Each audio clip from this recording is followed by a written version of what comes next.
Hi friends, welcome back to my channel. Friends, RPF mini మార్క్స్కి సంబంధించింది GS GK important అయిన question చూసేద్దాం. Friends, RPF exam రాసే వాళ్ళు ఖచ్చితంగా వీడియో చూసి వెళ్ళండి.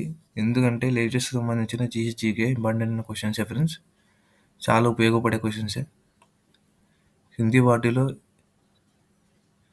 క్రింది వాటిలో ఏ సామ్రాజ్యం మరియు రాజధాని జత సరిగ్గా లేదు? చౌలక్య, తంజావూరు ఫ్రెండ్స్.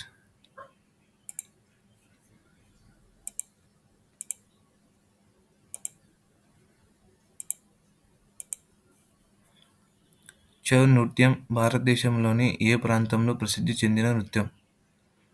తూర్పు భారతదేశంలో ఫ్రెండ్స్. ఇది వచ్చేసి ఒడిశా, జార్ఖండ్, పశ్చిమ బెంగాల్ సంబంధించిన నృత్యం. ఫ్రెండ్స్, నేను నృత్యం గురించి, డ్యాన్సెస్ గురించి చెప్పడం జరిగింది సపరేట్ వీడియో. ఆ వీడియో కావాలంటే ప్లేలిస్ట్లో ఉంటుంది, వెళ్ళి చూడొచ్చు.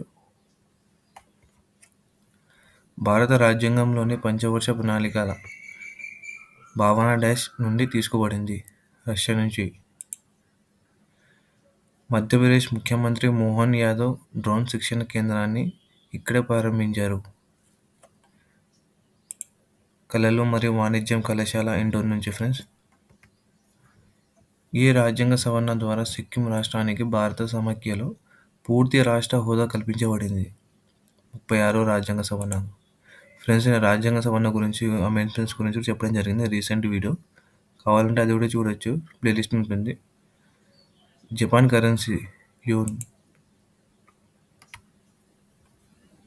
సహాయ నిరాకరణ ఉద్యమం ప్రారంభమైన సమయంలో వైస్రాయ్ ఎవరు?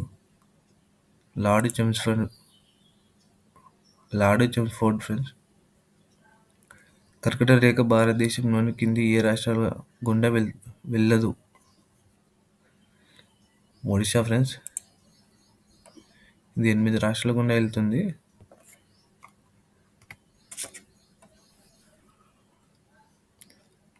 ఏ సంవత్సరంలో రాష్ట్రాల పునర్వ్యవస్థీకరణ కమిషన్ ఏర్పడింది? 1953 ఫ్రెండ్స్. డాష్ అనేది విదేశీ ప్రత్యక్ష పెట్టుబడులపై ఎఫ్డిఐ విధానాన్ని రూపొందించడానికి నోడల్ విభాగం ఏది? పరిశ్రమ మరియు అంతర్గత వాణిజ్య ప్రమోషన్ శాఖ. కింది వాటిలో ఏ సామ్రాజ్యం మరియు రాజధాని జత సరిగ్గా లేదు? ఫ్రెండ్స్, ఇది రిపీట్ అయిన క్వశ్చన్ ఫ్రెండ్స్. ఇది చౌలక్య, తంజావూరు సంబంధించి. భారతదేశంలో స్వదేశీయంగా నిర్మించిన మొదటి అణు విద్యుత్ కేంద్రం ఎక్కడ ఉంది? కల్పకం ఫ్రెండ్స్. మగధ మహాజనపద యొక్క మొదటి పాలకుడు, దాని విస్తీర్ణపై గణనీయమైన ప్రభావాన్ని కలిగి ఉన్నవాడు ఎవరు? బింబిసార ఫ్రెండ్స్.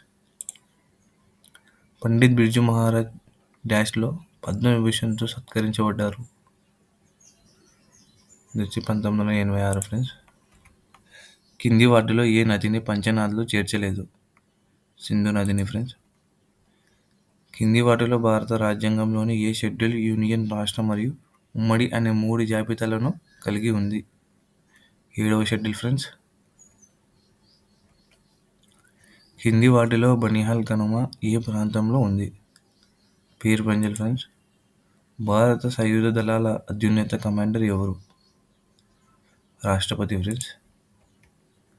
ఏ భాషను తూర్పు ఇటాలియన్ అని పిలుస్తారు? తెలుగు భాషను friends. Dash tennis champion Sonia Mirza ఆత్మకథ? Ace against AIDS. నాగాలాండ్ తన అంతర్జాతీయ సరిహద్దును ఏ దేశంతో పంచుకుంటుంది? Myanmar. Global power city index 2024లో ఏ నగరం ప్రపంచవ్యాప్తంగా 8వ స్థానంలో నిలిచింది మరియు పశ్చిమ ఆసియాలో అగ్రస్థానంలో నిలిచింది? Dubai friends. ప్లాసీ యుద్ధం 1757లో కింది వాటిలో ఏది నాయకత్వం వహించిన English company? Robert Clive friends. ప్రధానమంత్రి మోదీ కొత్త సెంట్రల్ ఆయుర్వేద పరిశోధన సంస్థ భవనానికి ఎక్కడ శంకుస్థాపన చేశారు? న్యూఢిల్లీ ఫ్రెండ్స్. వస్తువుల దిగుమతి మరియు ఎగుమతులపై విధించే పన్నును డాష్ అంటారు? కస్టమ్ సుంకాలు. So friends, for more videos ప్లేలిస్ట్లో కావాలంటే ఉంటాయి, వెళ్ళి చూడొచ్చు. జిఎస్టీకి ఇంపార్టెంట్ అయినా ఎస్పెషల్లీ ఆర్పిఎఫ్ గురించే friends. So friends, thank you so much. ఈ వీడియో మీకు కానీ నచ్చినట్లయితే లైక్ చేయండి, షేర్ చేయండి, సబ్స్క్రైబ్ చేయండి. మరిన్ని వీడియోస్ కావాలంటే కామెంట్ చేయండి friends. Thank you so much.